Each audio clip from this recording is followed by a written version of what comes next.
अ, सर्वांना नमस्कार, good afternoon आणि जिंदाबाद. समाजवादी महिला सभेचं हे अभ्यास सत्र, शनिवारचं अभ्यास सत्र, त्यामध्ये मी सगळ्यांचं स्वागत करते. संस्थेच्या अध्यक्षा वर्षाताई गुप्ते, माजी अध्यक्षा, माजी विश्वस्त साधनाताई दधीच या आवर्जून उपस्थित राहिल्यात आणि नेहमीप्रमाणे प्रोत्साहन देतात, त्याचा मला खूप आनंद वाटतोय. कार्यक्रम ऑलरेडी उशिरा सुरू झालेला आहे, त्यामुळे फार वेळ न घेता संस्थेबद्दल 1 मिनिटात माहिती सांगून मी पुढे कार्यक्रम नेईन. समाजवादी महिला सभा ही अर्ध्या शतकाहून जास्त काळ काम केलेली, स्त्रीवादी समाजवादी दृष्टिकोनातून स्त्रियांबरोबर सतत एंगेज राहिलेली अशी संस्था आहे. स्वातंत्र्योत्तर काळामध्ये स्वातंत्र्य आंदोलनामध्ये काम करणाऱ्या स्त्रियांनी पुढे सामाजिक कामामध्ये संघटित राहावं, स्वतःचा विकास आणि देशाच्या विकासाला हातभार लावावा, या दृष्टीनं तेव्हाच्या काही महिला संघटित होऊन त्यांनी सुरू केलेलं हे मंच आहे समाजवादी महिला सभा. त्यामध्ये अर्थातच तेव्हाच्या काळातली गरज म्हणून स्वतःच्या पायावर आर्थिकदृष्ट्या उभं राहणं, आर्थिकदृष्ट्या स्वावलंबी होणं हे प्राधान्य होतं कामाचं. आणि ते काम प्राधान्याने पुढे नेत असतानाच सामाजिक जाणीव सतत महिलांमध्ये निर्माण करत राहणं हेही काम संस्थेने लगातार केलेलं आहे. आणि तोच कामाचा धागा पुढे नेऊन आत्ताच्या काळातसुद्धा जेव्हा तरुण मंडळी, कार्यकर्ते मंडळी एकत्र येतात, प्रत्येकजण आपण काही ना काही प्रश्नावर काम करत असतो, पण हे आपलं काम करत असताना इतर प्रश्नांशी आपण ज्या प्रश्नाबद्दल काम करतोय त्याची सांगड कशी घालायची, समाजात घडणाऱ्या अनेक घटनांबद्दल काही प्रश्न पडत असतात, ते प्रश्न त्यांची उकल कुठे मिळवायची, असे एकमेकांशी बोलताना ज्या काही प्रश्न पुढे येतात त्या प्रश्नांवर चर्चा करण्यासाठी म्हणून एकत्र यावं, सातत्याने एकत्र यावं, काही वाचावं, एकमेकांना माहिती सांगावी, कोणाकडून नवीन माणसांकडून माहिती मिळवावी, या हेतूनं अभ्याससत्र सुरू करण्याचं मागच्या वर्षी आपण ठरवलं.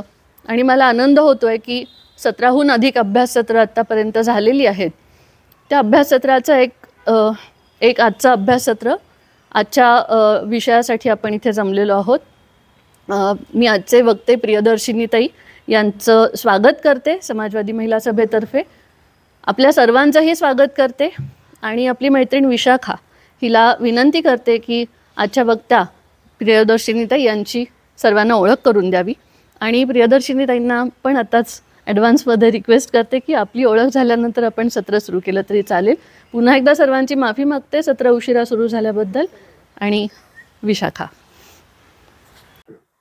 नमस्कार. आज एक खूप छान औचित्य आहे की मला डॉक्टर प्रियदर्शनी कर्वे यांची ओळख करून देण्याची संधी दिली, त्याबद्दल आधीच मी तुमचे आभार मानते. डॉक्टर प्रियदर्शनी कर्वे या पदार्थ विज्ञान शाखेमध्ये डॉक्टरेट आहेत आणि त्यांनी पर्यावरण, शाश्वत विकास या आणि नूतनक्षम ऊर्जा या विषयांमध्ये अनेक संस्थांमध्ये त्या कार्यरत आहेत. त्यांनी निर्धूर चुलींच्या विविध रचना तयार केलेल्या आहेत. त्यापैकी एका रचनेला आंतरराष्ट्रीय ॲशडेन पुरस्कार मिळालेला आहे. तसंच काडी कचऱ्यापासून बायोचार निर्मितीचे जी एक शैली आहे ती त्यांनी विकसित केलेली आहे. नवीन नवीन संशोधन पर्यावरण क्षेत्रामध्ये, शाश्वत ऊर्जेच्या क्षेत्रामध्ये त्या सतत प्रयत्नशील असतात की त्यात आपण नवीन काय करू शकतो, नवीन कुठल्या पद्धतीनं आपलं काम किंवा शाश्वत विकास ही संकल्पना लोकांपर्यंत पोहोचवू शकू. आणि त्याच बाबतीमध्ये विज्ञान जे आहे त्याच्याशी निगडीत विज्ञान जे आहे, तर विज्ञान मराठी भाषेमध्ये लोकांना कळावं, शिकणाऱ्यांना आणि शिकवणाऱ्यांना सुद्धा. तर त्यासाठी चालणारं एक द्वैमासिक आहे संदर्भ, शैक्षणिक संदर्भ, त्या संपादक गटामध्ये आहेत. 2023 साली त्यांना विज्ञान विदुषी हे 75 महिलांचं एक पुस्तक गव्हर्नमेंटकडनं प्रसिद्ध करण्यात आलं. त्यात त्यांच्याविषयी लेख घेण्यात आला. तर भारतातील 75 महिला ज्या सिलेक्ट करण्यात आल्या होत्या त्याच्यामध्ये डॉक्टर कर्वे यांची माहिती देण्यात आली. आणि